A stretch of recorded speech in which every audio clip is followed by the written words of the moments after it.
Hey everybody, welcome to a brand new session of Breakthrough Academy. I'm here with Josh Dobie.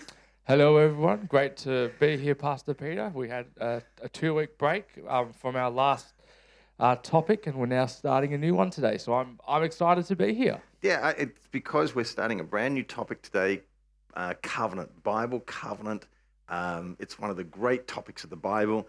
And in fact, I've had this on my heart for months. Even before we started the last topic, it was like, Lord, when can I share this topic? I've been a part of this church, and also I've travelled with Pastor Peter. So I've been fortunate to hear a few messages now when he's spoken about covenant. And every time he has, it has just been so amazing, so wonderful. I've so thoroughly enjoyed it. So saying that, I'm even more excited that we're now taking the time in this space in Breakthrough Academy to go further with that, because I've really loved those messages. They're on the Breakthrough website. I recommend everybody go and watch them. There was one where we went to Shine Church Shine Church. in Abram. He spoke a message about covenant there, and he's also done a series here at Breakthrough, and all of it is just amazing, and I love it. So I'm really excited for what we're going to go further in this today and as we go. Exactly, and the joy of being able to do this in Breakthrough Academy, the difference between when I'm preaching and sharing is that we can actually take time. We can go into why I make a statement sometimes, explore how that came to be, and where the foundations for those statements come from. And I think that's always really powerful. That's really the power of Breakthrough Academy, is the fact that we can go into this at a real foundational level, and we can enjoy taking time. Sometimes that with a sermon, you got to move through. You got to be on to the next topic, and you got to do the sound bites and all the rest. Got to go to lunch. You got to go to lunch. We've got to lunch. So we can take not just this session, but we can take multiple sessions and work through covenant, because it's such a rich and deep topic. And as I shared at the very end of the last session, when we talked from Psalms, how when God wants to talk to us in the secret place, he talks covenant talk. He talks in context of covenant. And so it's really powerful that we can take time to talk about the topic that God is the context of what God talks about. Yeah. So let's dive right in and let you know that if at any time, obviously we're online, people can join us, you can watch it later, but you can also come in live. We've set ourselves up. We've moved studios, actually. We moved out of Studio Boo. We're now in the main auditorium, but you are always welcome to turn up. And if you were to walk in and you see us here, you don't have to tiptoe around. I'll call out to you. You say, yeah, come sit down, come be a part of it. You don't have to sit here. You don't have to be in front of the cameras. Don't have to be in front of the camera. That's totally fine. But we would love to have more people here. Like, we have a great time, just us and you guys online. But if you'd ever like to be here, we'd just absolutely love it. It'd be awesome. So let's dive in and go to the Word of God regarding covenant. But covenant's one of those words. Like there's a number of Bible words that they become almost mystical. They become like special words because we're introduced to them only through the Bible. It's only because we see them in the Bible. So we sort of see them as Bible words and only in Bible situations. Some people might even think that it's not even an English word. Yeah. I mean, I know it is, but Yeah, well, that's a good point. Some people might think, oh, this is like a Greek word or a Hebrew word, or it's a special Bible word, because especially if people come in from outside the church and they might hear this. This might be the only time they're hearing the word covenant, but it is a word that is part of what we part of the English language, but it's probably not used in everyday sense. But it's used in some areas, like if you work in law.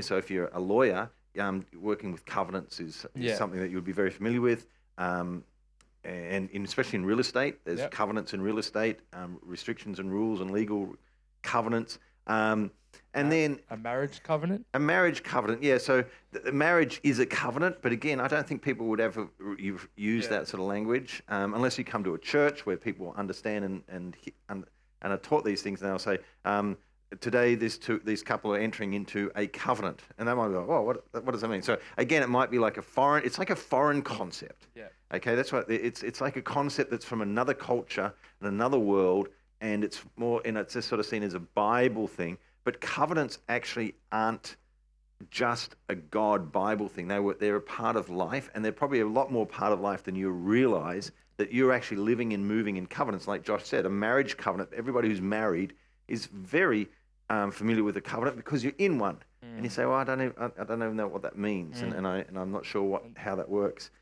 So let's just start with something from the Bible, Genesis 31.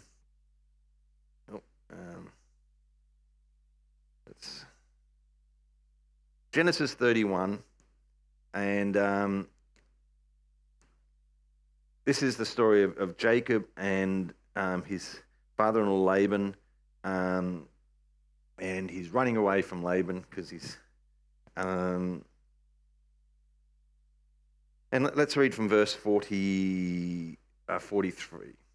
Then Laban answered and said to Jacob, the daughters are my daughters, and the children are my children, the flocks are my flocks, and all that you can see is mine.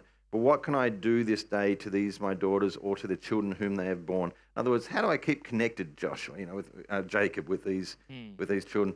And he says, so now come, let us make a covenant, you and I, and let it be a witness between you and me.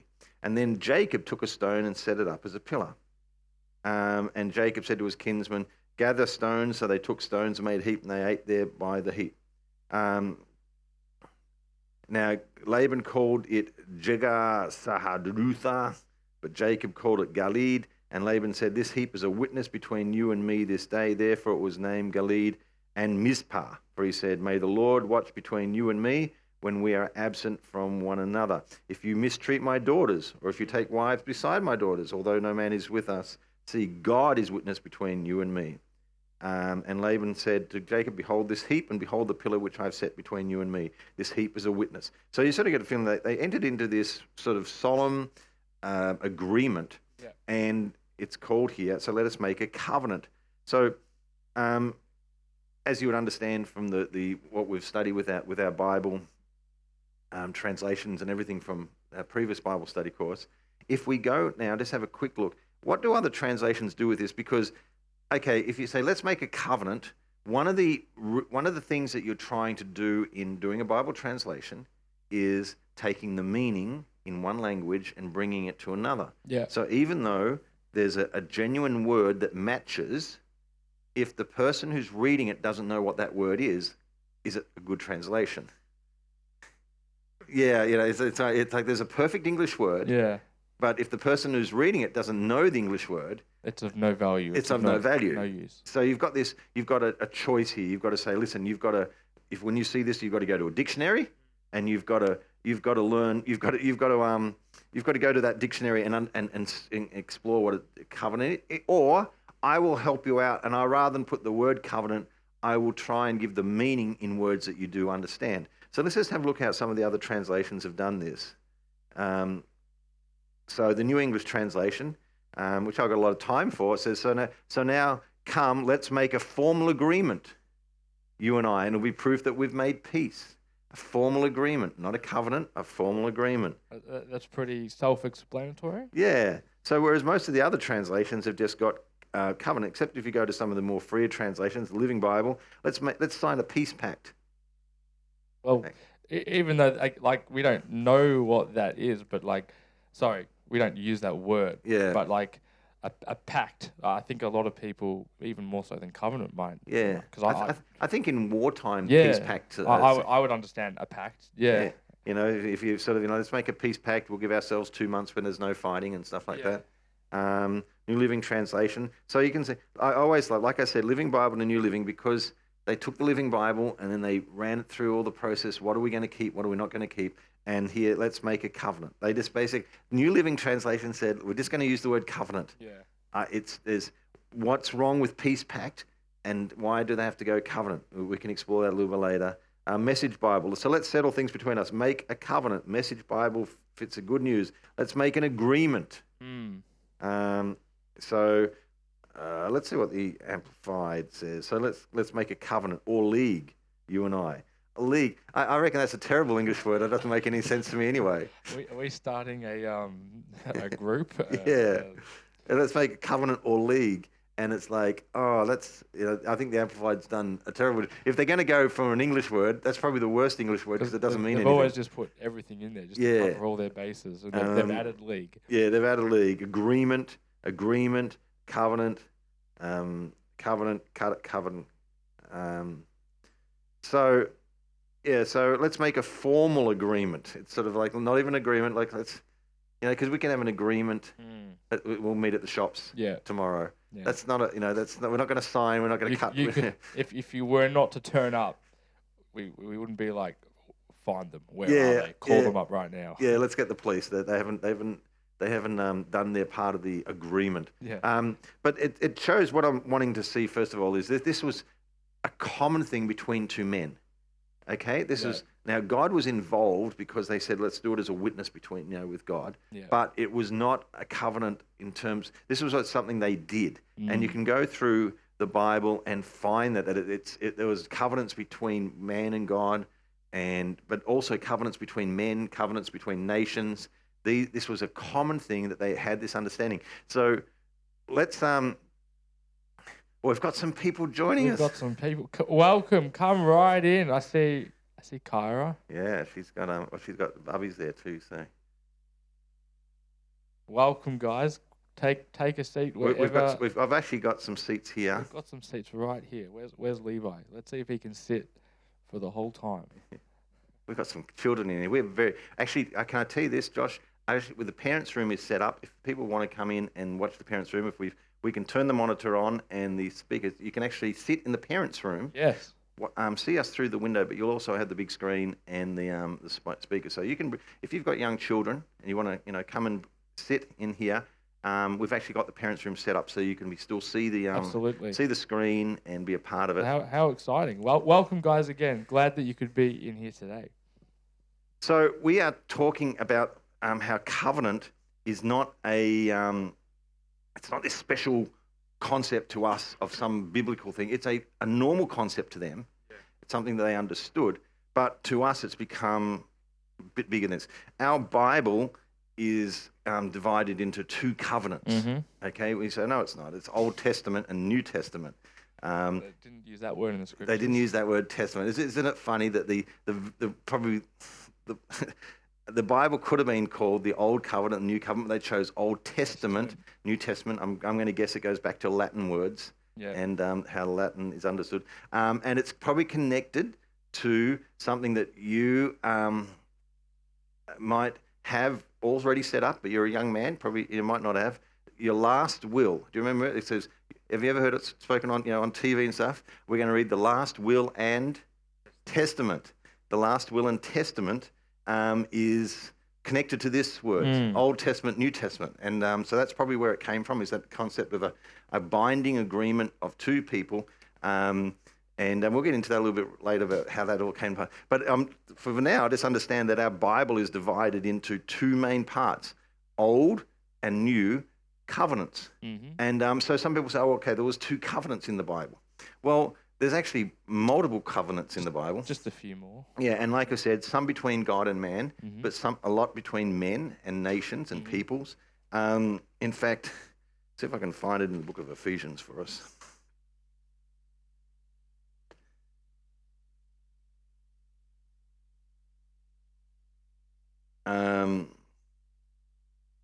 In verse 12, Ephesians 2:12. Let's go there.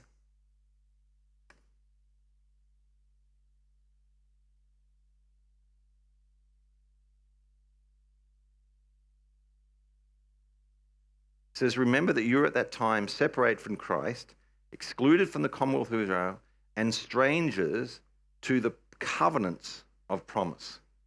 All right, so this is talking about the Old Testament people, and he talks about covenants of promise, not the covenant of promise, but plural. So Paul here is talking about the what it's like to be in the Old Testament is there's multiple covenants that God had with different people. There's covenants he made with Noah. There's covenants with David.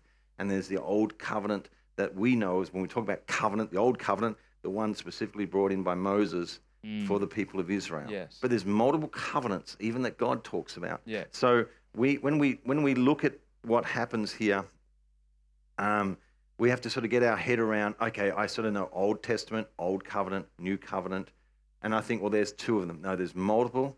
And so what I'm going to do, first of all, I'm going to unpack and try and make it not such a mysterious word. All right, I'm going to try and make it not be like a Bible. Ooh, I think that's a good idea. Yeah, I'm going to try and because when I was a teenager, I read a book on the covenant, and it was referred to as the blood covenant. So again, blood covenant, that makes it even more mysterious, because it's not just a covenant, it's a blood covenant, and there's reasons for that. And but then I understood it in terms of, it was described as a very elaborate ceremony where I'd exchange coats, I'd exchange a belt, we would cut animals, and it was the covenant to me was an elaborate ceremony, and it had amazing sort of promises connected with it. But it was, to me, this amazing ceremony that they had, and like we just read with Jacob and Laban, and Laban. There was an elaborate ceremony. There was stones piled up, and there was words spoken. There was a ceremony around it, and so my understanding was that covenant was a ceremony. But that would be like saying that marriage is a ceremony. It involves a ceremony. It has a ceremony. It is so much more. Yeah, the ceremony gets the thing underway. Yes. The ceremony has lots of elements to it which affect the rest of the life. Yes. Do you know what I mean? The words that are spoken, the things that are do. There's a ring that's exchanged. There's a vows that are made. There's a who gives this bride, and all sorts of stuff happens in the ceremony. But no one would say that marriage is a ceremony. Because it's way more than that. Yes. It's way big. It's a life. It's a lifestyle. Yeah, it goes. But what happens in the ceremony is a picture. But it isn't the marriage itself. It just shows you what it's based on. And so my understanding was, it was all wrapped around this ceremony, and I couldn't get my head around it. So I just want us to unpack, first of all, take it from being a mysterious thing, understand what a covenant is, and then begin to look at the covenant that God has established with us. Yep. And then we look at the multiple covenants, but especially the Old Testament covenant. And then we look at the new covenant, which is the covenant we're living in, and understand how that came about and how that affects us today. So first of all, covenants are not new, and covenants are necessary. They've been right through all of, since man's been on the earth. It's not a definite thing that says that God had a covenant with Adam, but people often talk about the Adamic covenant. Yeah. But there is a reference in the Old Testament to God made a covenant with Adam, but the problem is that the word Adam also means man.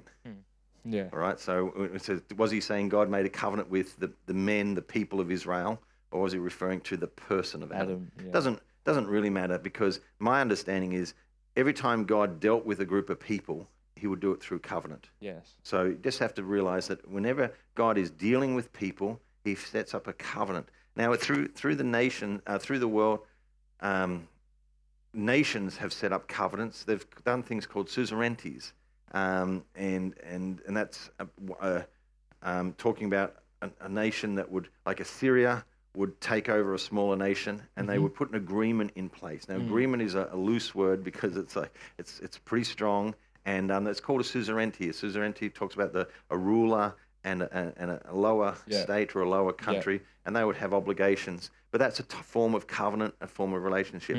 So let me give you an example that we've just, over the last month here in Australia, been celebrating as part of the fact that we're part of a Commonwealth, that a new king has been crowned in England. Yes. King Charles the Second. Boy, that tells I haven't paid enough attention. King Charles has been crowned. I wouldn't even try and guess. That's...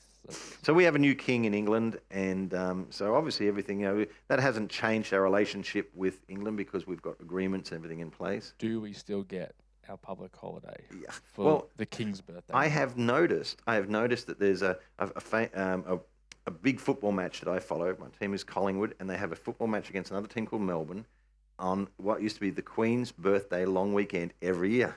And they're talking about the King's birthday Collingwood-Melbourne match. And I'm like, they've changed it already. So it doesn't... As long as I get the day off, I'll be okay. So I'm gathering, I don't think it had anything to do with actually their actual birthday. It's just the day we celebrate it. So it's still the same. The appointed time. The appointed time. And as good Aussies do, we just make it on a Monday no matter what so that we get a long weekend. All right, so we have a long weekend for King Charles now. Now, let's say King Charles, he comes into, he's the coronation, he's been crowned king, and he's back at the palace, and he's saying, what do I do now? And he looks and he's got a letter, because as he does, he's probably just reading the letters from the things people, and not even an email. This is a handwritten letter. Yeah. And it's come to him, and it's from someone who says, I am from the African country state called, ABCD. The ABCD, it's a brand new little country we've formed. Yeah. And I'm right in the heart of Africa, ABCD. And he said, we would love you to come down and visit us and be a part of our celebrations.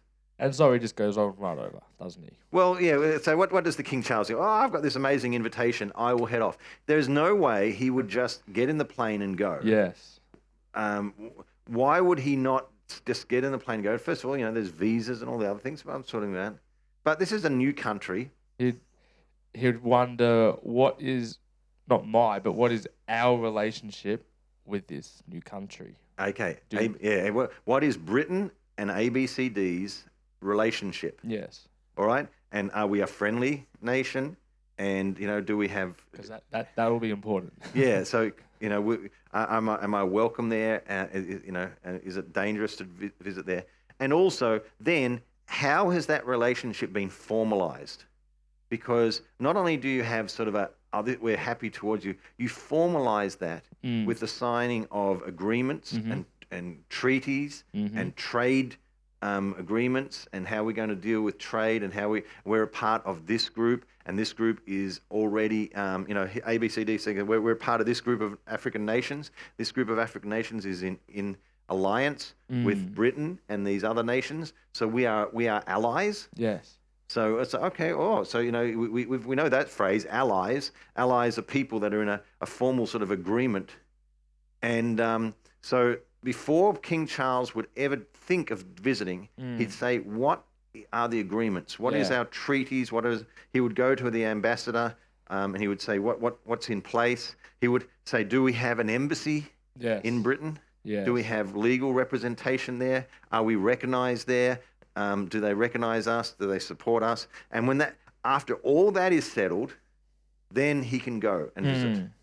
But he would not visit until all those things were in place. Yeah, that's right. Because those things are important, because you think, he has all his guards, he has all, the country, all these things under him. But if he went here and he didn't have those things in place, he wouldn't be safe. Exactly. I don't think he could walk like a king or feel like a king, without these things in place. Now, the key here is he knows what life's going to be like here. When I wake up in the morning, I'm going to, I'm safe. I have an environment here that's fine. Yeah. But if I go there, what is life going to be like? Okay. The covenants give you the certainty and the confidence of what will happen when I step off the plane and walk into that country. You'll know their part and how they'll act or react. Yeah. What they will do. That's exactly right. He will have a knowledge and an understanding and a confidence in that. Now, so the second part of that is people say, but that doesn't stop the other nation, doing the dirty and throwing a coup and capturing him. We'll just get to that in a minute.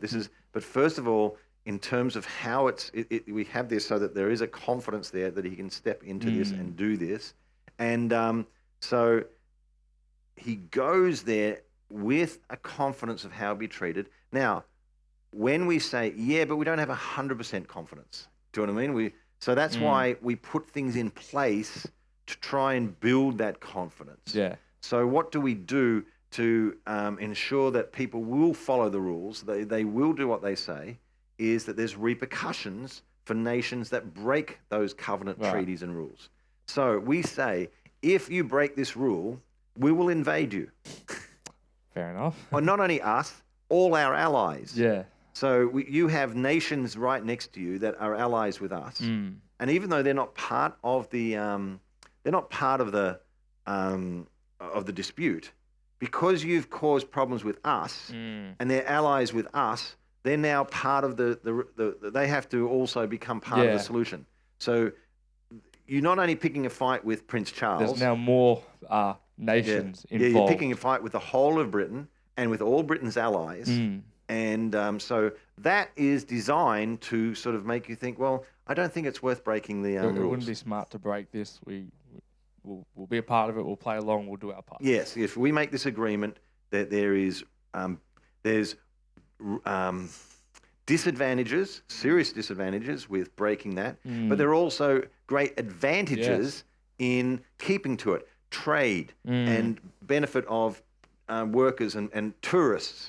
British tourists will happily come to our nation because we've got this agreement, and our nation will be. We can send. We might have an education alliance that means that we can send people to British universities, and they can be a part of that because we've got this agreement. And so it benefits us. So it's not only the fact that we would be punished, but there are great benefits for us staying knit together with this. There's a great. So that's a covenant. And it's probably we use other words for it. We use the words of like a treaty or agreement, alliances, an alliance, a pact. All these. But essentially, what that is a covenant. A covenant is established agreement of how two parties will behave, how they'll act, and how they'll act towards each other, and what are the consequences and benefits of staying true to that agreement. But the essential first part is confidence. And I want us to look at a story from Genesis, chapter 15. So let's go to Genesis 15. And God, we know of Abraham, or as he's known here, still as Abram, his earlier name. Abram had a vision. Said, the word of the Lord came to Abram in a vision, saying, "Do not fear, Abram. I'm a shield to you. Your reward shall be very great."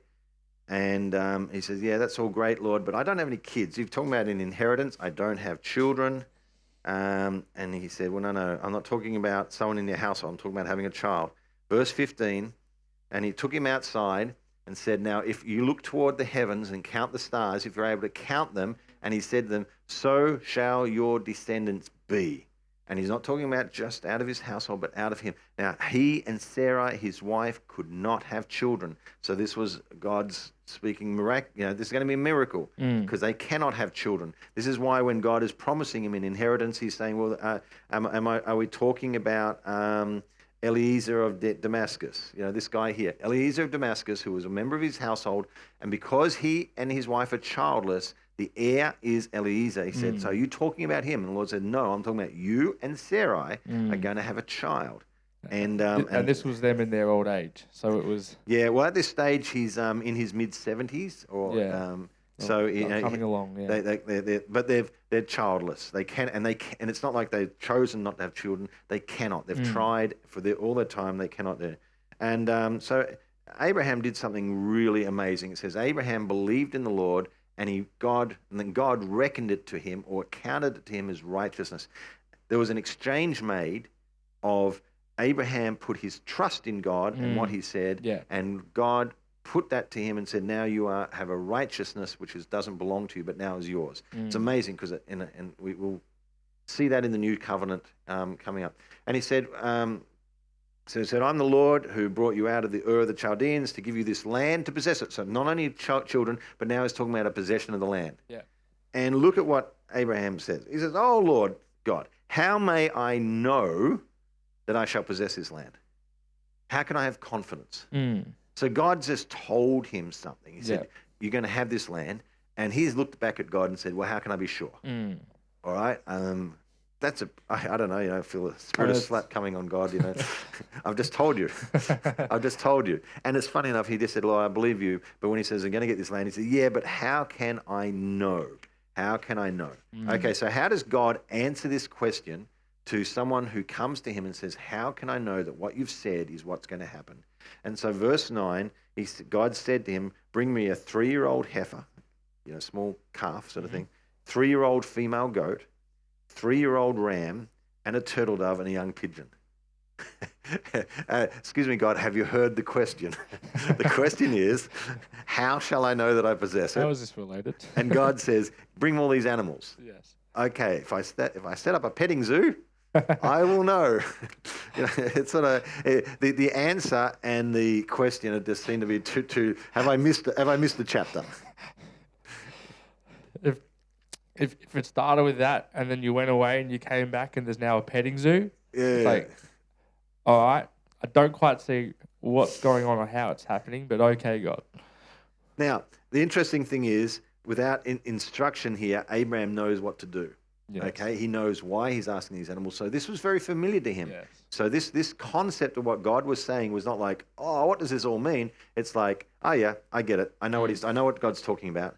I understand that why my question of how can I know and what how can I be sure? Yes. And God's telling him to bring animals, because he brings these animals to him, and Abraham cuts them in two, and he laid each half opposite the other, and but he did not cut the birds.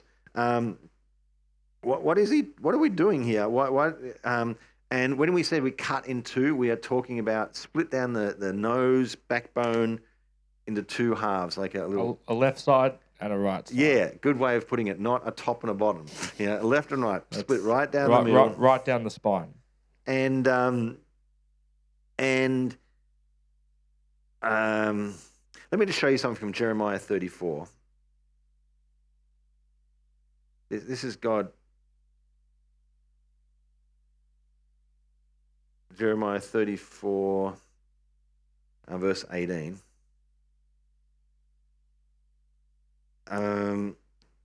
God is talking about the men who have transgressed the covenant that he had with them. And he said, I will give the men who have transgressed my covenant, who have not fulfilled the words of the covenant which they made before me, when they cut the calf in two and pass between its parts. So he said, when you made covenant with me, you cut a calf and you put it there, and it says, and you passed between its parts. You walked between these two parts. And the officials of Judah and the officials of Jerusalem, the court officers and the priests and all the people of the land who passed between the parts of the calf. So all the people, we're making this ceremony, and I will give them and he says, I will give them into the hand of their enemies and in the hand of those who seek their life. And their dead bodies shall be for food for the birds of the sky and the beasts of the earth. So it's not very pleasant. But basically what it's saying is, the cutting of animals was representational of what would happen if you didn't follow through on the covenant. If they broke the covenant. Yeah, this is saying, and they made vows based on these animals, and God said, you made those vows, and now you've broken them, and so now you've basically said we've forfeited our life. In that message that's on the website, when we were at Shine Church, and I remember you speaking about this, that there was a time when the Israelites, Joshua and the Israelites, they made a covenant, or I think they were tricked by, is it the Gibeonites? Yeah. I think that was what they were called, and they were tricked by them. They were actually their neighbors, but they acted like they came from afar. Yeah. And so they didn't ask the Lord, and they made a covenant with them. Yes. And then they found out that they were neighbors. Later on, they get attacked, and because they're now covenant partners, they have to go and defend them. But because an agreement with them. And this is a point that you made that I remember in that message, that it was 400 years later, I think. Yeah. Saul actually wiped those people out, the Gibeonites. Yeah. And so this is 400 years later, when probably nobody even remembers the covenant.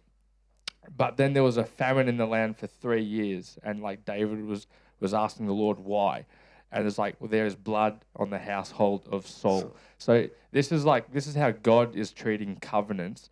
That even, like with Abraham, even when his life in the natural on earth passed, he's still honoring the covenant of Abraham. Yeah. So just like there was that, there was the blood on Saul's household. Yeah. It's no longer natural, but the covenant was still being upheld by God. It's a very serious thing that has long-standing consequences. Yes. That the death of animals and sacrifices is representative of how serious it is, and the fact that you've got to die to your own will and your own ways because of this. So let's go back and we'll cover that. That's a great memory of the Gibeonites. It was really important for them. So let's look at how it affected Abraham, because so the birds of prey came down he's got these animals laid out, and Abraham drove them away. Now, when the sun was going down, and it's just like the weirdest story in one sense. Like Abraham, remember what the question was that Abraham asked? How can I know? How can I know? How can I know? And then he's like, get me the animals, cut them apart. Oh, these birds of prey are trying to get them. I've got to get rid of the birds of prey. It gets dark. Do you know what I mean? A great darkness. Abraham falls into a deep sleep. There's the inference there is it's like a supernatural sleep. It's not like I'm tired, but he didn't just go to sleep. He's been put out. Put to sleep, yeah. Put to sleep. And so it goes dark. Abraham's put into sleep. And God speaks to Abraham. So in his sleep, he sees a vision of it. He sees God. And it says, know for certain that your descendants will be strangers in a land that is not theirs, or they'll be enslaved and oppressed for 400 years. So God begins to speak, and he says, you know what, you're not only just getting the land, I'm going to tell you how it's going to happen. And you're going to be in Egypt for 400 years. God prophesied this. But I'll also judge that nation whom they will serve. And afterwards they will come out with many possessions. You know, the fact that the children of Israel came out with all the plunder of Egypt was a part of the fact that God had prophesied it. This was all part of the plan. It had been prophesied, yeah. And as for you, you shall go. And like you said, this is 400 years later, but this covenant that God had established was still in effect. All right? It was still in effect that was causing the Egyptians to give their money to the Israelites because this covenant had been established. Yes. So what God was doing here, even though it was 400 years, they didn't know, but that was a part of what God had promised and declared as part of this covenant. And it says, then in the fourth generation I shall return here, which is, come back to the promised land. For the iniquity of the Amorite is not yet complete. And it came about when the sun had set that it was very dark, and behold, there appeared a smoking oven and a flaming torch, which passed between these pieces. And on that day, the Lord made a covenant with Abram. So he says, to your descendants I have given this land, from the river of Egypt as far as the great river, the river Euphrates, Kenite, the Kenizzite, and the Hittite, and the Perizzite, and the Rephaim, and the Amorite, and the Canaanite, and the Girgashite, and the Jebusite. All right, so but he said, in all that, he said, I've made a covenant with you. Yes. And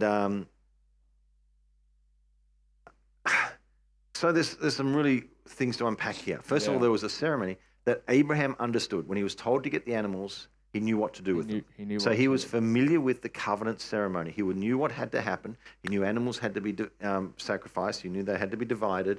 He knew the blood had to be shed. But then stuff happened that didn't normally happen. And then it was like he's put into a sleep. And even the fact that birds tried to come, which is a bit, but there's symbology there. He's got to be protected. We've got to watch over. We've got to, we'll go and look at this in a second in Hebrews. That a whole lot of stuff's happening here. The first thing that happens is Abraham's put to sleep. That's just weird, because covenants are normally the binding agreements between two parties. All right, remember what we read with Jacob and Laban?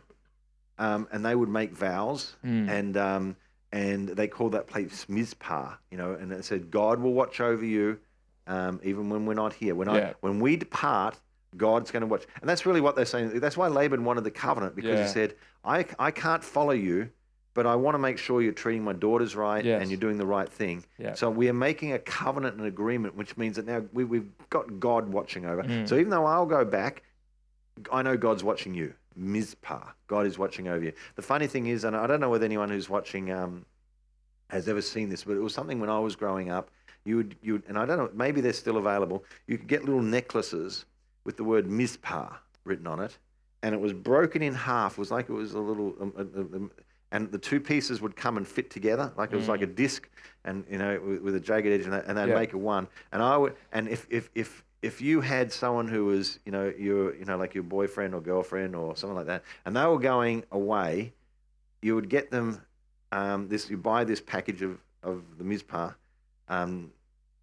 necklaces, and I'd give you one, and then I'd take one, and we would be, even though we're away, it's like God watches over us. You know what I mean? Even though we're apart, God is watching over us, and when we come together, our necklaces fit together. Now, it's a beautiful thing, but effectively Laban did that because he did not trust Jacob. He thought Jacob was sneaky. He thought Jacob was a wheeler dealer. He couldn't trust Jacob, so he said. Well, he couldn't trust Laban. And he couldn't. After the 7 years. So these are two men that can't trust each other. They can't trust each other. So they make a covenant to say, well, let's make God watch over us. So the whole point of Mizpah is, I can't trust you, but just God's watching you. God's watching you. So people who make that the higher authority. So people who give the little necklace thing, really what they're saying is, I don't trust you, but God watches you over you. So I know that's not what they intend, and they think it's a beautiful, God's watching over us, but it's not. It's in a sense of keeping that. Keeping him to the honest. Anyway, so God has made a covenant with him, but it's two people. Normally, two people connect. I make a vow to you, you make a vow to me. We work together. Something happened in this one where Abraham, who was part of this covenant process, is put to sleep. He doesn't get to walk. He protects it, but then he's put to sleep, and he sees in vision two elements making covenant. And he's not one of them. No. And he sees one is the smoking oven, and the other one is and a flaming torch. So he sees the smoking oven and the flaming torch. So one's just smoke and this oven that's and this flame and this fire. And it's like, what is all that about?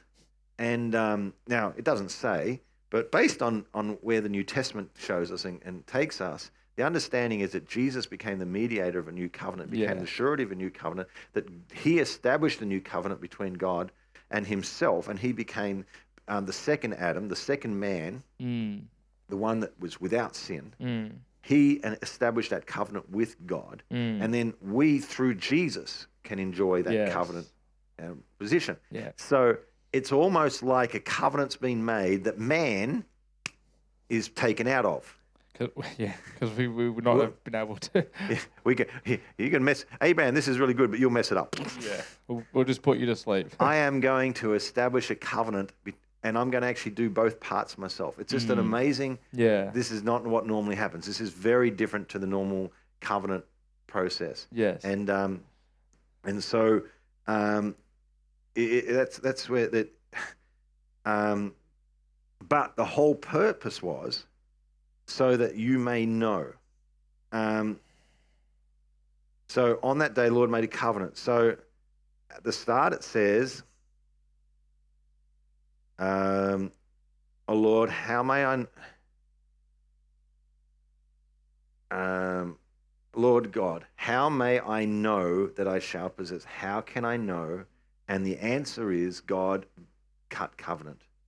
All right? He made covenant with Abraham.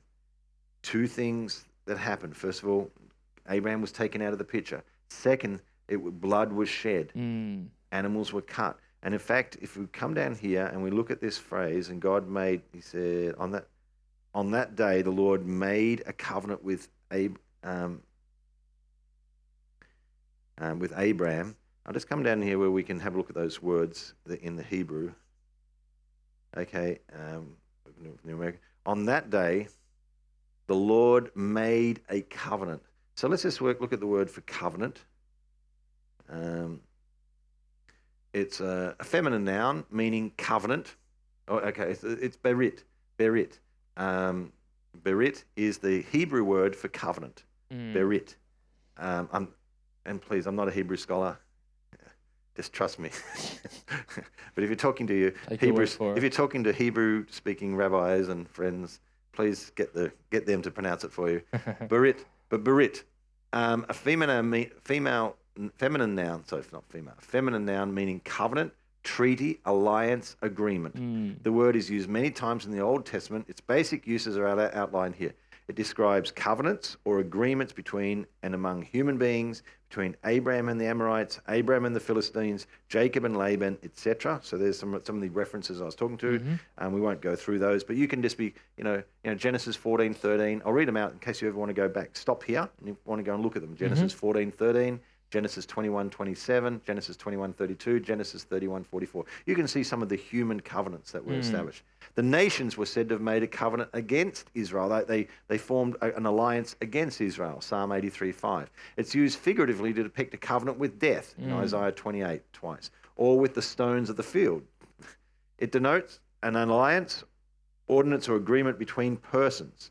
References to covenants between people include Abraham's military treaty with the Amorites, Genesis 14:30. Jonathan and David's pledge of friendship. In 1 Samuel 18:3, David's covenant with Abner, 2 Samuel 3:12. The covenant of marriage in Proverbs 2:17, and also in Malachi it refers to marriage as a covenant. Now, I'll come back to here. This word is used to describe God's making a covenant with humankind. It may be an alliance of friendship. The covenants made between God and humans define the basis of God's character in the Old Testament. And the main one obviously is there. It's a covenant that God has made with his people. But it's interesting, if I go back, it says on that day the Lord made a covenant. I just want us to look at the word made. A verb meaning to cut. So it doesn't mean, it's not actually the word make, like we would have a word for make. Yeah. It's actually the Hebrew word means to cut. So you don't actually literally do not make a covenant. You literally cut a covenant. Yes. All right? The process of cutting animals and giving blood was so inbuilt to this people that the phrase you'd use was to cut. So you didn't say, I'm going to make a covenant. You'd say, I'm going to cut a covenant. But in the English language, it sounds a bit strange to say, I'm going to go and cut a covenant. So they've translated it to word make. And a couple of times, there's a few times in the Bible where it refers to making a covenant, and rather than talk about the covenant, they just talk about to cut. Yeah. They'd sort of shorten it. Okay, so for instance, you might say to me, do you want to make a covenant with me? Do you want to cut a covenant with me? So I'll say, well, let's cut. Yeah, let's cut, which means let's make a covenant. Yeah. But the word cut came to symbolize the actual making of the covenant. And so that, a few times you'll see that in your Bible that it does that. So cutting a covenant, the cutting part is seen as an essence of it. It's so these animals being split down the middle and divided. There was a shedding of blood.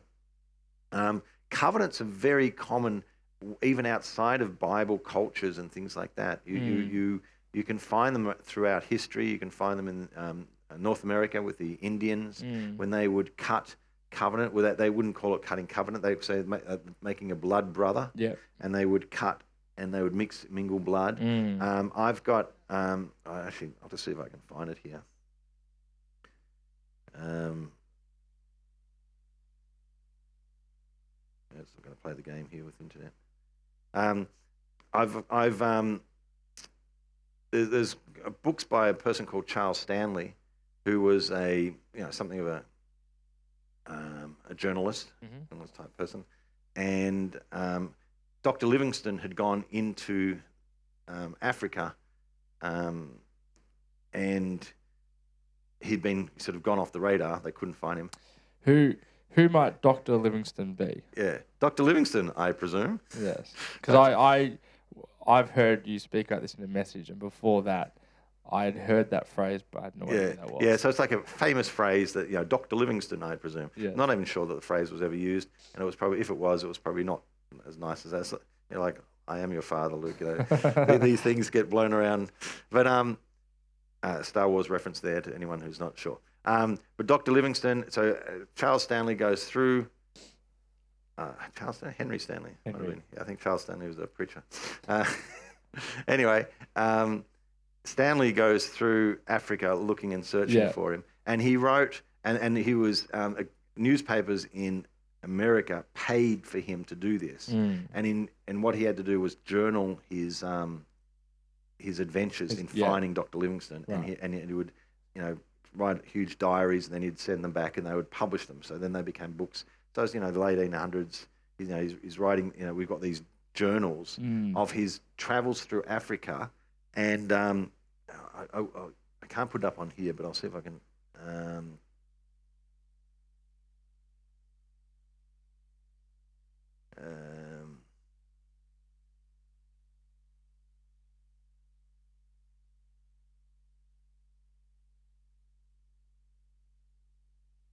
Henry Stanley. I said Charles Stanley. Charles Stanley was a great preacher, just died recently, so apologies that I said he went through Africa. But Henry Stanley. And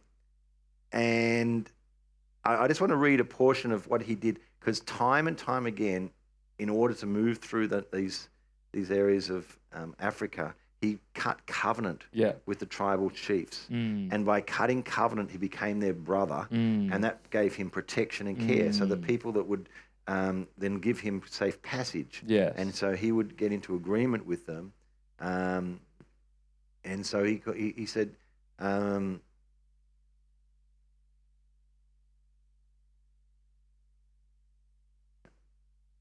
so let me just read this to you. So Itzi, the king of Ntama, with several of his elders and a showy escort, came to meet Stanley, and there was a friendly greeting on both sides. Then they broached the subject of blood brotherhood. Were we willing? We were willing, says Stanley, but they wished to defer the ceremony till after they had first shown their friendly feelings to us.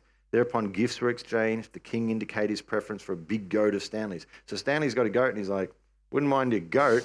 Apparently Stanley, I think, had taken the goat because the milk of the goat would help with allergies and things. Stanley really needed that goat.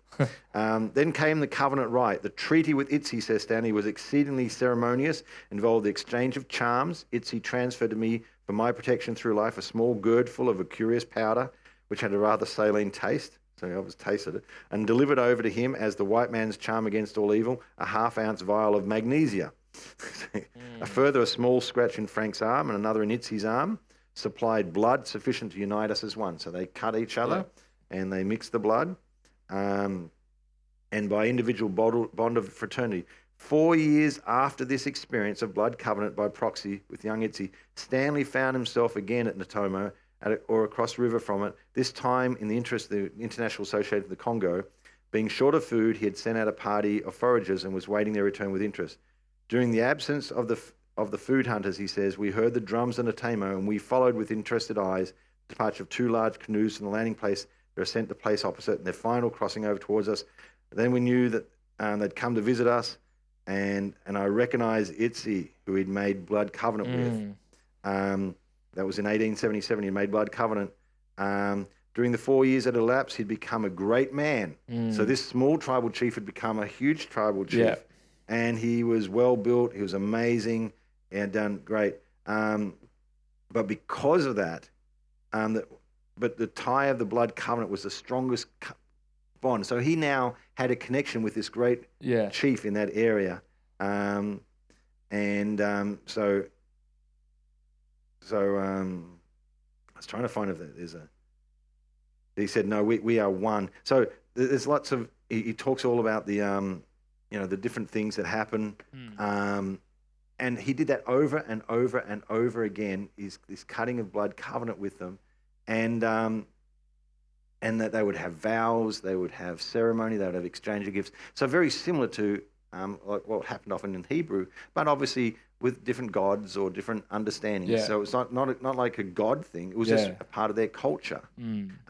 But these people understood, and covenant was what enabled them to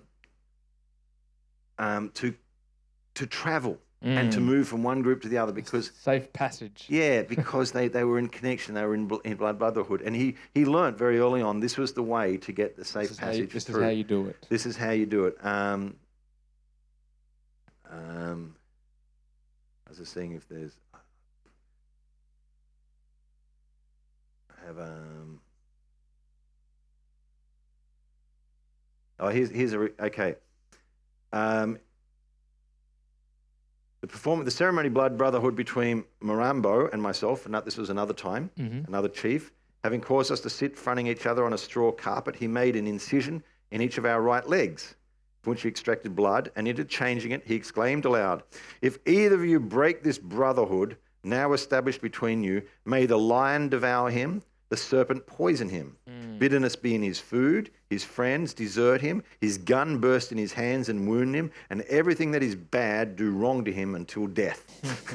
So basically they said... That's pretty serious. Yeah, they called down a curse, terrible curse upon them if they would break this covenant. So this is not a Bible concept. This is like, but today we've sort of lost that sense. We've refined ourselves. We don't go... if you go now to do a large business agreement, you're not cutting blood and mixing blood. Putting a signature or something. We make an agreement, we put it into a contract, and we sign it. And that signature represents my responsibilities, your responsibilities. And if you break that, we can go to the law. So let's look at one other aspect, a key aspect of when you make these vows, like how do we ensure that the covenant is kept?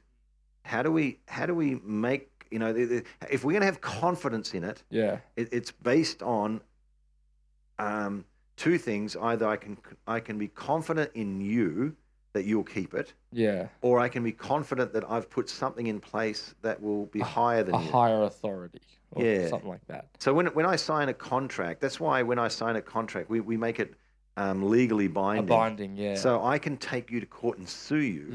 And they can go and get your car and repossess it. They can go and get your house and repossess it. And if you won't leave that car, they'll send the police there and take it off you. Do you know what I mean? I don't have to do any of that. Because I've appealed. We've done this before a higher authority. And so I don't have to go there and wrestle you for your car keys.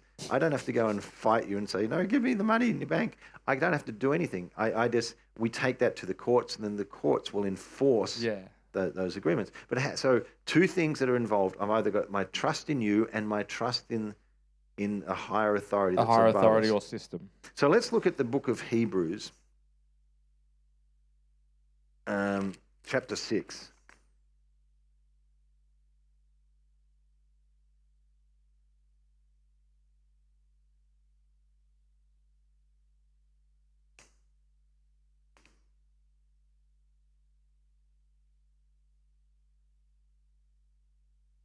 And we'll look at verse 13, and then we'll come back to, let me just read verse 12 as a bit of a taste for this. This is a really key verse to us. That you may not be sluggish, but imitators of those who through faith and patience inherit the promises. Let me just put my preaching hat on for a sec here. In the book of Hebrews. The Hebrews is written to a group of people that were under intense pressure to leave the new covenant and go back to old covenant ways. They were Hebrew Christians who had embraced the new covenant, but they were under intense pressure from society and from wherever else to give up and go back. And it was like, is it really worth all the pressure to go to this new covenant? The old covenant was so reliable for them. It's been passed on for generations. It didn't cause all the persecution that we're getting. It meant that that we could just live a peaceable life, and we're going back to that which was our fathers and our forefathers had given to us. There's a whole lot of reasons just go back. All right, but the writer to the book of Hebrews and I've come to a new understanding that of where Hebrews came from, and it makes sense to me. It's not 100% proven. And we can't guarantee because it doesn't say who wrote Hebrews. But I've read often where it says that Paul did not write Hebrews, and that's most probably true. But I misunderstood what that meant was that Paul did not actually write it down, but Paul was actually the inspiration of it. It's most likely a sermon that Paul preached, and someone has written down his sermon and shared it with the Hebrew. So it is not come directly from Paul. Paul is not writing his first person sermon, but it's come from his sermon and passed on. So so Paul, there's this sermon that's come from Paul, and they're saying, and they're sending it to the people here. They're saying, this is so that you might not be sluggish, and you might not give up, but you might imitate those like Abraham, who through faith and patience laid hold of the promises. Remember, there was a couple of things about Abraham that he had to do in order to see this covenant come to pass. First of all, he was put to sleep. Okay, we get that. We understand that Abraham had to be. He couldn't be a part of the actual covenant process, because the way it works is I make a vow to you what I'm going to keep, and you make a vow to me what you're going to keep. Yeah. From God's side, all good. But what about Abraham? Could Abraham 100% keep his commitment?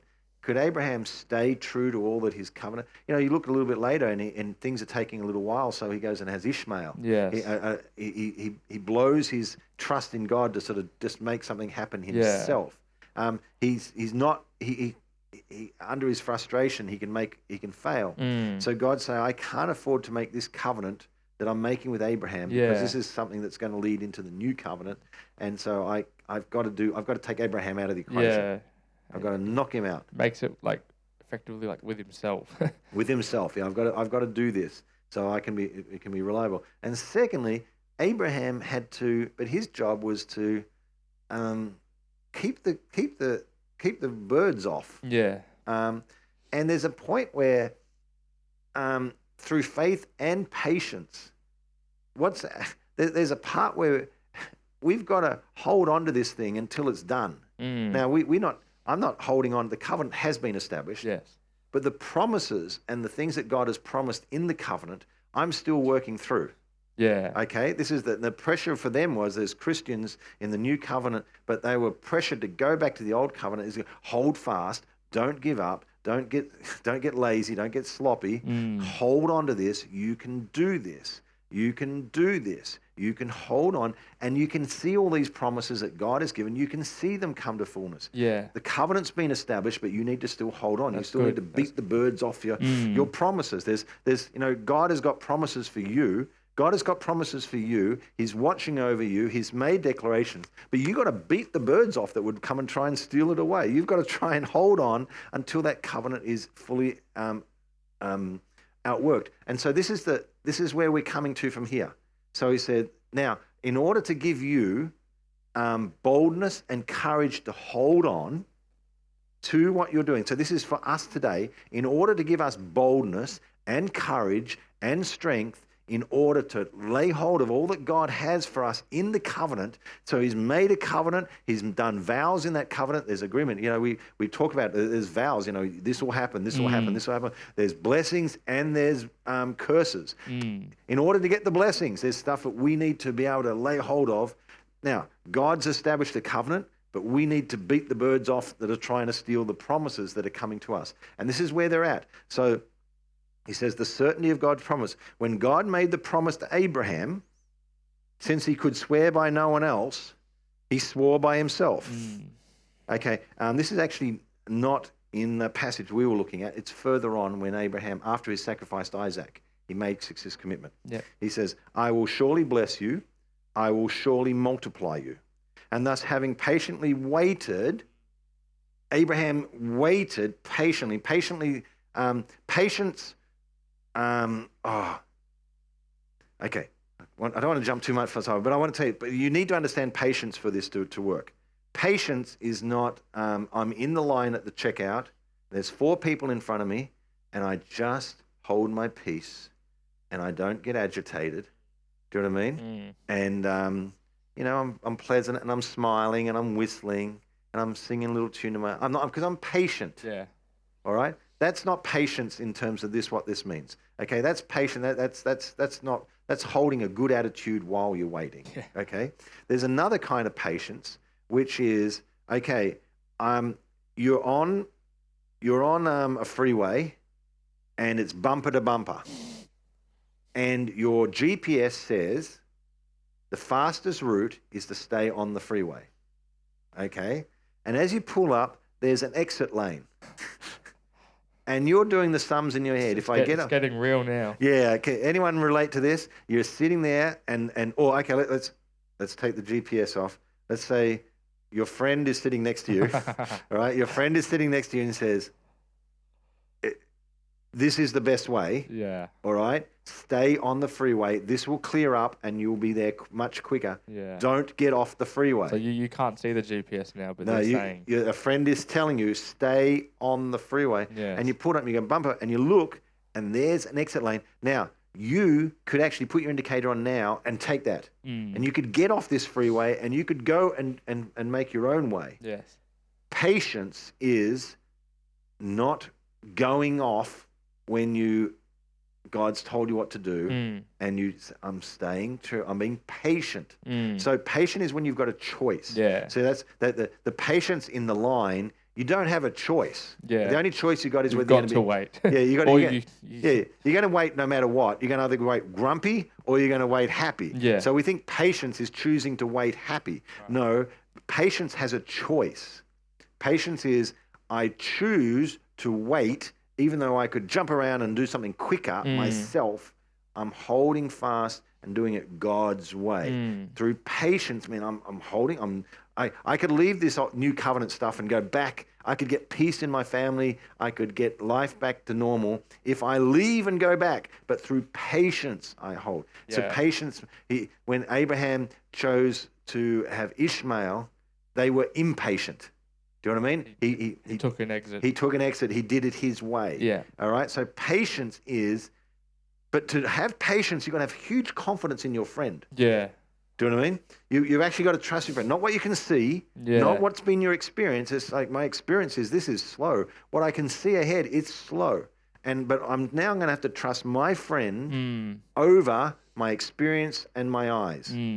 But that's patience, is I'm going to hold to what he says. Now, so that you say, well, how can I know? How can I know? How can I know? Your friend. So if your just friend says, well, and the reason I said it's a friend, already there's a relationship there. There's a connection there. And what God's saying is, I'm actually in covenant. I have bound myself to getting the best for you. I have actually declared. We've cut covenant. You don't need to doubt whether what I'm saying is right, because I have seen to it that everything I tell you is going to be for your benefit and is going to work. But how can you be sure? How can you be sure? Having thus patiently waited, he obtained the promise. For men swear by one greater than themselves, and with an oath given as confirmation is an end of every dispute. In other words, I will make an oath that pulls down on some higher authority. Yeah. Well, what does God do in this situation? You know, we call on the biggest person in the room, and to us, we call on the government, which is like not just a person, but it's an organization, and that has large resources. And, let's go back to an example. I break the covenant, and so, and I break the contract. So you come to get my car. Yeah. Well, I stand there with a baseball bat, and I say, you're not getting my car. So the two police will walk back, and they'll go and they'll say, we need backup here. Got some guy with a baseball bat. And next minute, you've got a SWAT team. Do you know what I mean? You've got guys in vests. You've got a helicopter. Do you understand? They just call in more and more resources. There's whatever is needed. Things that are available to enact, to enforce. Yeah. So that the contract is calling on all that. Yeah. All right. But what does God call on? Because God is the highest. So the thing he said is that in the same way, God desiring even more to show to the heirs of the promise the unchangeableness of his purpose. In other words, he said, I want to show you how reliable this is. Because I want to show you, Josh.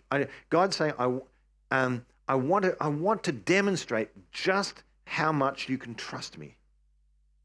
He says, he put an oath, he interposed with an oath, interpose is a great word, in order that by two unchangeable things, in which is impossible to God to lie, We have made strong encouragement. We have fled for refuge in laying hold of the hope set before us. In other words, he's called upon himself because he cannot lie. He cannot He's lie, the yeah. highest force and he's the most trustworthy force. So he says, I make myself the highest authority in this because I can't go any higher. I have chosen to make the highest. And he's done it all for why? To give us confidence. To say, don't take the exit ramp. Yeah. Don't go off early. Don't give up. Don't pull back. You know, you're saying, oh, I'm trusting God, but all it's doing is made me look foolish in front of my friends, and they're telling me to my family saying, give up, don't be stupid, come back, come and be a normal Christian like we were. You know what I mean? Come back and be just live a normal life. You know, your friends at work are saying, why don't you come back and just be like the normal person you were before. Yeah. You know, and is this really working for you? And you say, I am not. Why? What's giving me confidence? How can I know what's giving me confidence? Well, I can look to God and understand his promises he's given to me and understand that he has given them to me with the highest level of authority. Highest authority, highest level. He cannot lie. Yeah. So when he says something, he will be faithful to that. And I want to show you something here in Hebrews 6:14. It says, I will surely bless you and I will surely multiply. Now, Josh, in my New American Bible here, this is in uppercase. Doesn't mean he's yelling. Do you know what that means in the New American if they've written it in uppercase? I don't know what it means, but I did have that thought. He's not yelling, is he? Okay, he's not yelling. It means that it's a quotation they believe from the Old Testament. Okay, so whenever they think that he's quoting something from the Old Testament, the Bible that they had, they put it in uppercase in the New American Bible to help you. So this is a quotation that is come from Genesis 22:17. Like I said, it wasn't from the passage we'd read, but we're going to go and look there now. So this is after the sacrifice of Isaac. Or he actually didn't die, No. but he gave Isaac, and God looked after him and gave a ram in the thicket.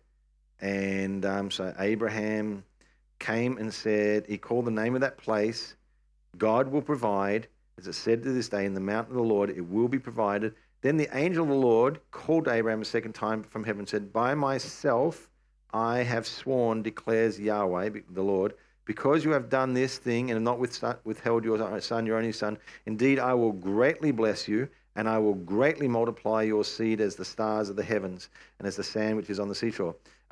Indeed, I will greatly bless you. I will greatly multiply you. This is the most interesting thing. It works in the Hebrew, it works in the Greek, and I've got an equivalent in English. There's a word that if I use it, let me just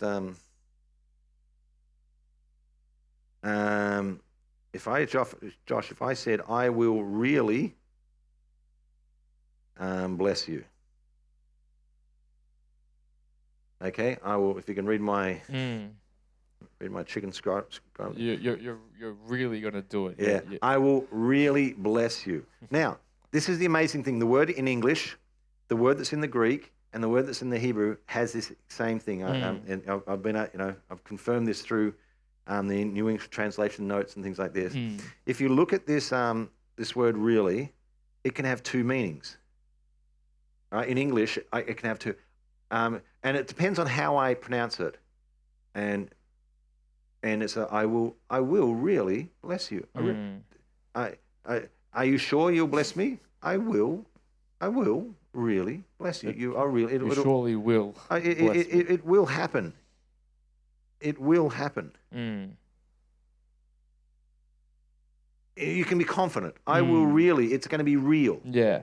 Okay. It's going to be. As I said, it will become real. I will really bless you can mean it will happen. It will happen. But what's another meaning of I will really bless you? Because I'll really bless you.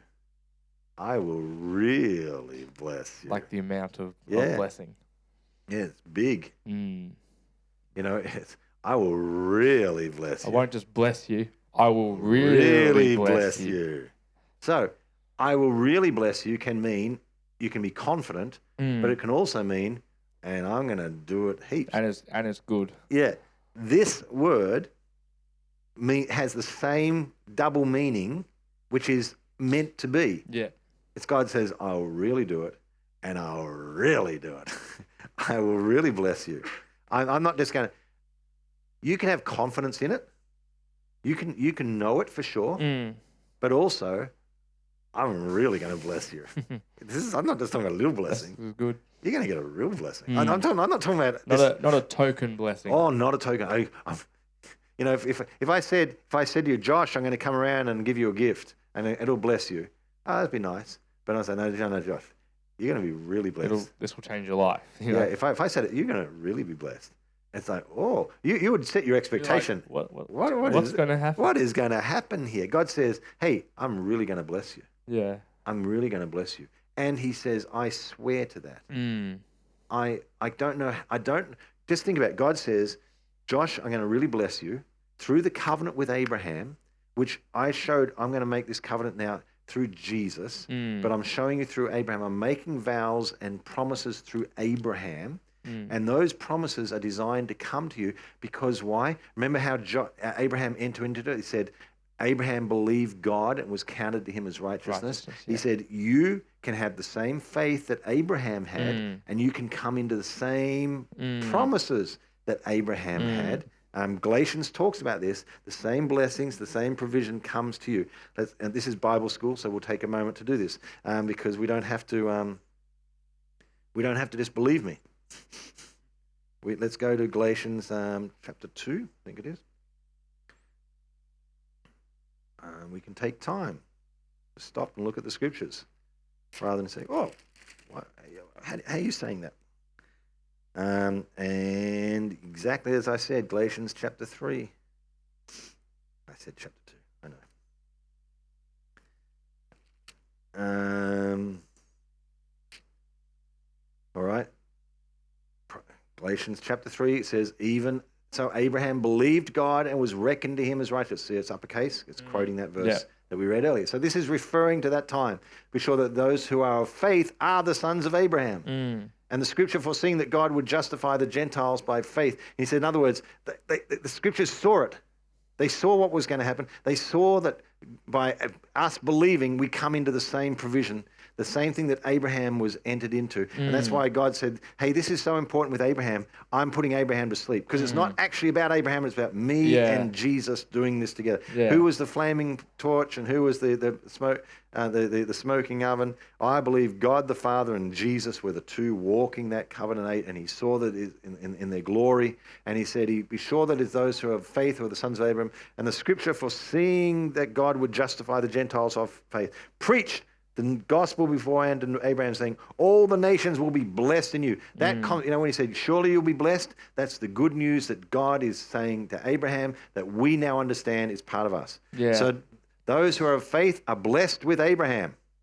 Those who are of faith are blessed with Abraham, the believer. So just like Abraham, the same faith got the same blessing. So when God said, Abraham, you're really blessed, that's the same blessing that God says to Josh. Josh, you are really blessed. How can you be sure? Oh, I'm not Abraham. How can I be sure? He says, God, I'll tell you how you can be sure. I said it, and I couldn't put any higher authority about it. Josh, you're really blessed. Are you sure? Really.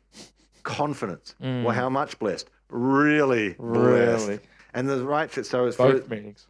For as many are of the works of the law are under a curse, for it is written, cursed is everyone who does not abide by all things written in the book of the law to perform them.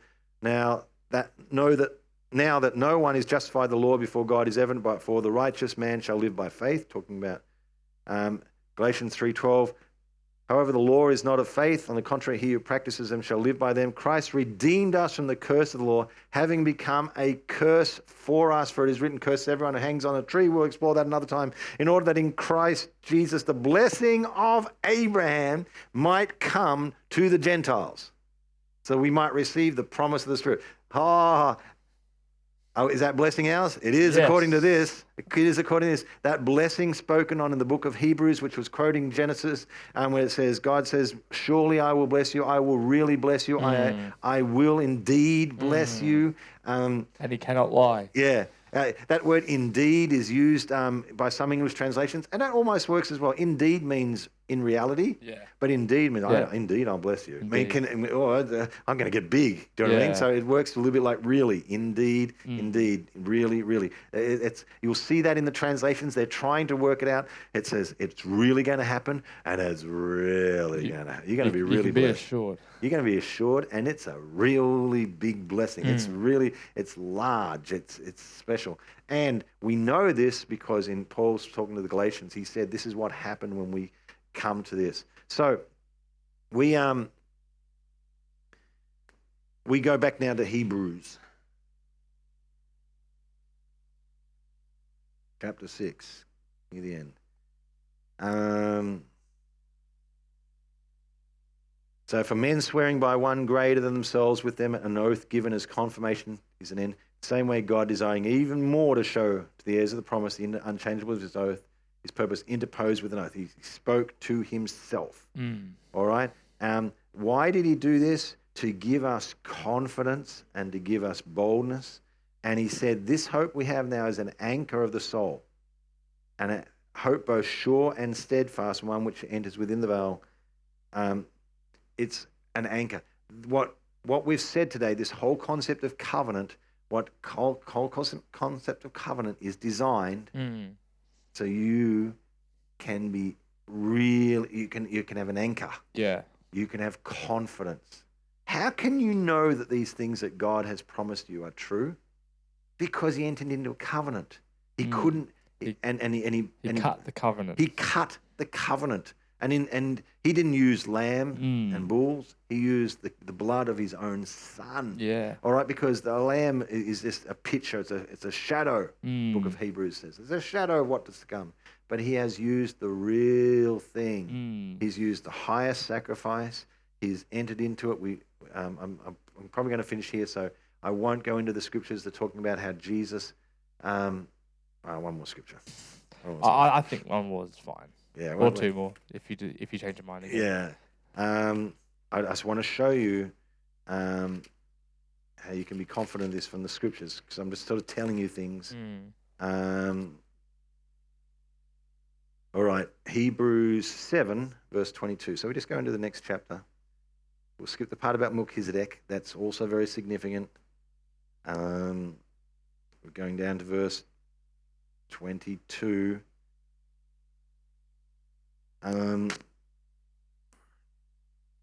So much more. Also, Jesus has become the guarantee of a better covenant. This is one of the problems. If we had tried to do this covenant with God ourselves, it falls apart. We couldn't guarantee it. We couldn't guarantee. We couldn't guarantee our part. We couldn't guarantee our bit. We couldn't do it. We can make vows.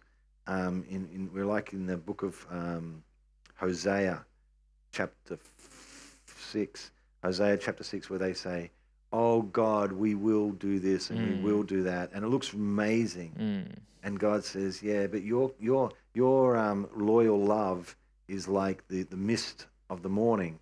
It's when how many have ever come out to a foggy day and the mist looks so real?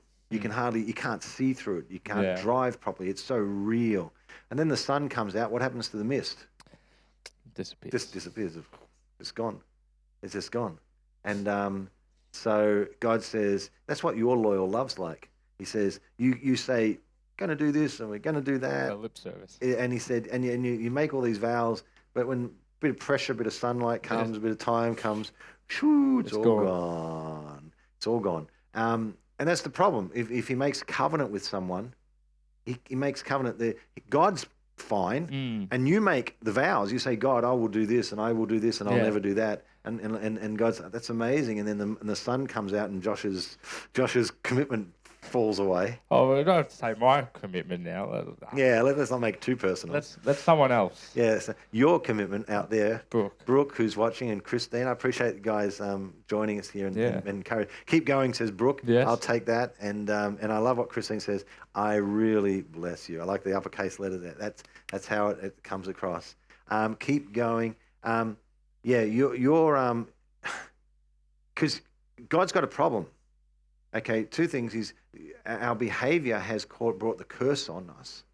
So he has to deal with that in Jesus. Yeah. But then if he makes a covenant, says we'll walk together, and then you behave, you bring the curse on yourself. Yeah. And he's got the covenant must bring the judgment. Yeah. So he says, well, I'll put all the judgment on Jesus, satisfy that, and then he will become the guarantee of the covenant. Yes. So now the covenant cannot be broken by my fallings and failings. Yeah. Yes, God, the covenant is designed, and we'll talk about this, to help me live and to give me freedom and to enable me to walk right. But the guarantee of it is not me. Yeah. The guarantee of it is Jesus. Jesus is the guarantee of this better covenant, better than the old covenant. Because the old covenant did not have a guarantee. And that's what the problem was. See, you do this, and then they don't do it, and what happens? They were not blessed. They're not blessed. The curse comes on them. Comes on them, yeah. In fact, this doesn't cover us going to a new scripture because we're going back to the last scripture. I get my scriptures in packages, so that's all right. Remember in Galatians, we were just back at Galatians.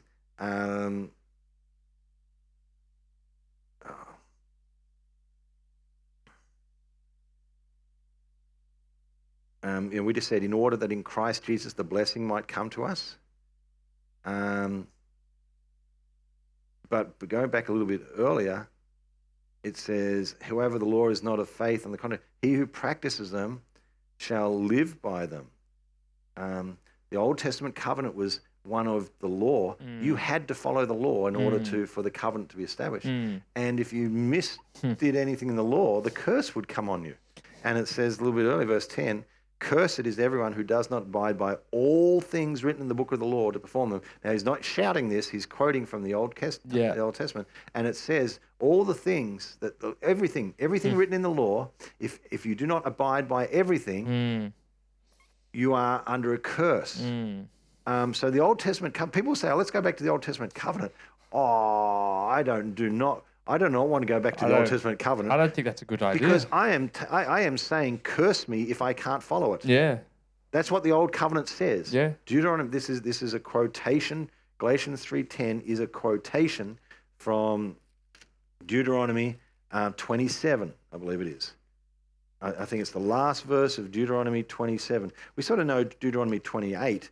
It's a famous chapter because it's all the blessings. If you diligently obey the Lord, all these blessings will come upon you and overtake you. Blessed shall you be in the city, blessed shall you be in the country, blessed in the offspring of your body, produce of the ground, blessed shall your basket. Oh, I love the blessings. But the last verse of chapter 27, verse 26 is, cursed is he who does not confirm the words of his law by doing them. Oh, yeah, I love the blessings of the law. Yeah. But if I don't do everything, Paul says, if I don't do everything, I'm cursed.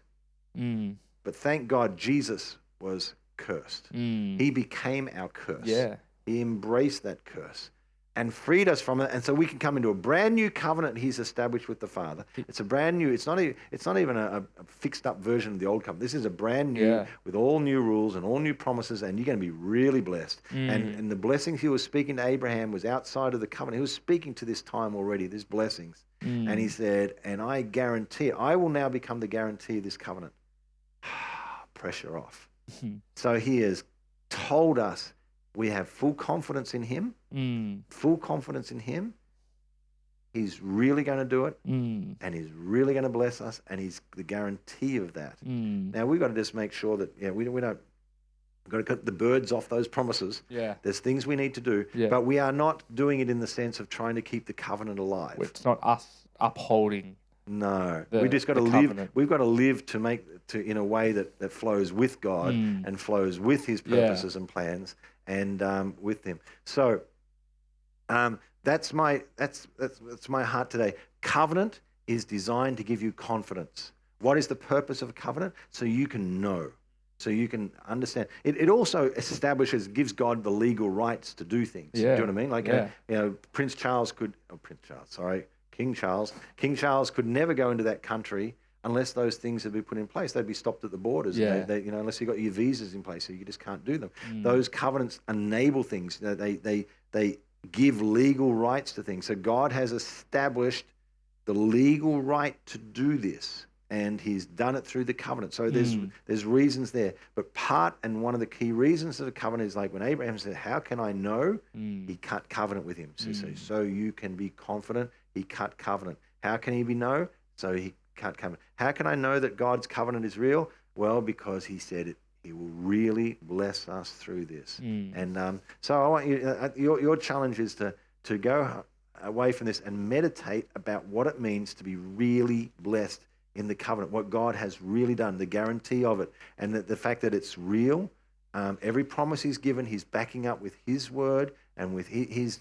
It says, God is not a man that he should lie. We can trust him. I can rely upon him. My job is not to get impatient and take an easy path off. Yeah. So I can sort this without you, God.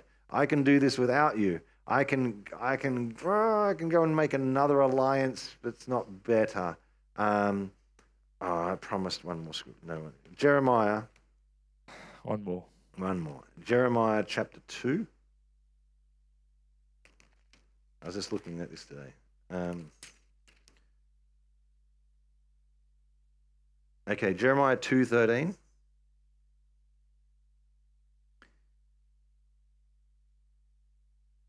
Israel as a people were in covenant with God. God talked about himself. He says, they have forsaken me, the fountain of living waters. God talked about it. He says, I am the fountain of living waters. What an amazing promise. He said, but you've gone to broken cisterns, broken water pots that can hold no water. You've gone to, and it goes on, you can look at this in verse 18 yourself. You can look down here. But what are you doing on the road to Egypt to drink the waters of the Nile? Or what were you doing on the road to Assyria to drink the waters of the Euphrates?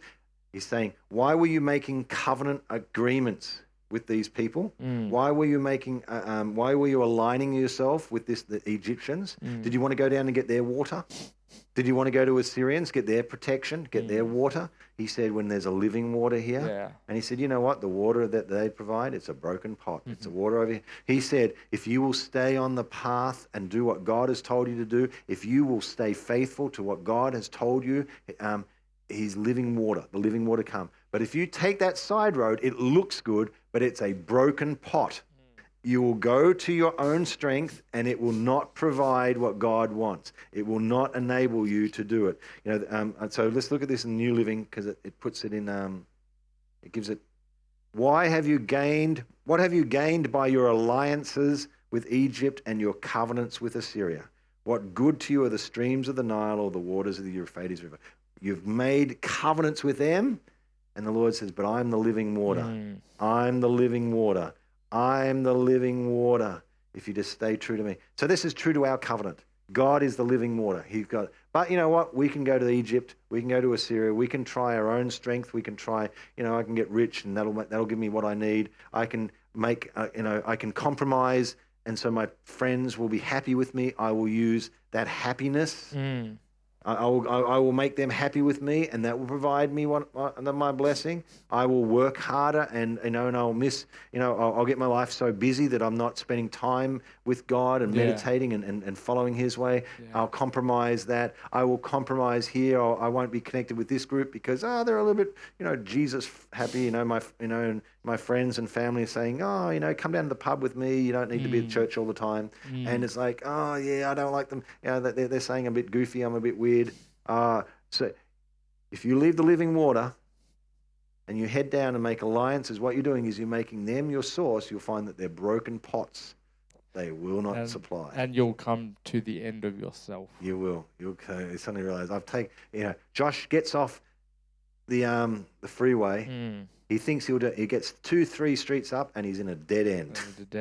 And you've got to try and work your way back and try and get on that freeway, and it's a big mess. And so that's our stay.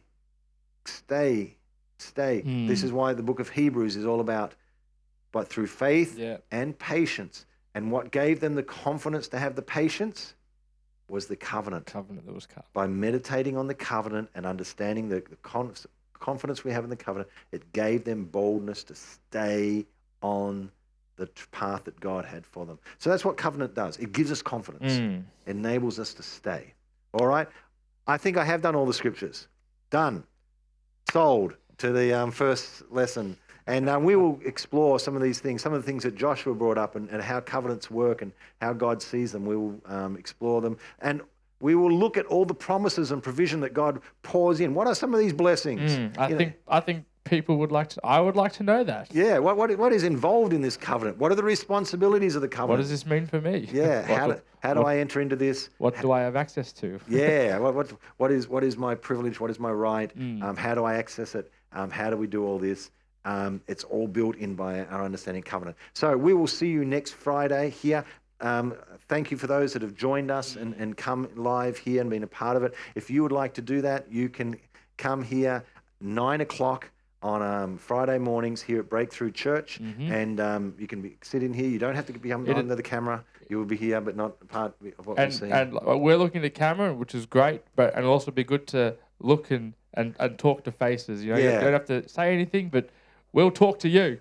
And also, if you come, I welcome questions and things like that too, so that you can actually engage and do that. Thank you for all those that have joined us online. We love the fact that you were able to use this as a medium to get this teaching and this training. I encourage you to meditate and think about this and share it with your friends. You can share the link from this Facebook, or we will upload it now to YouTube. You can go through breakthrough.org.au/academy. You can look at our website there. The details there on the bottom of the screen. Am I pointing the right spot? It's always right there. Breakthrough.org.au/academy. You can go there and get all the past messages. You can send the links on to your friends as well, so that you can get the benefit of what we're doing. Thank you. Thanks, guys. Even Josh. Wow, that was high commendation. Even got your name in there, though. I'll take it. Yeah, thank you, Caleb. We bless you guys. Josh is going to go. He's got to go into another room now to press the button, because we have moved into, like I said, the auditorium here. So he's just going to run into Studio B. God bless you all. And if you get snacks, yes, if you bring snacks, you get them. Bless you guys.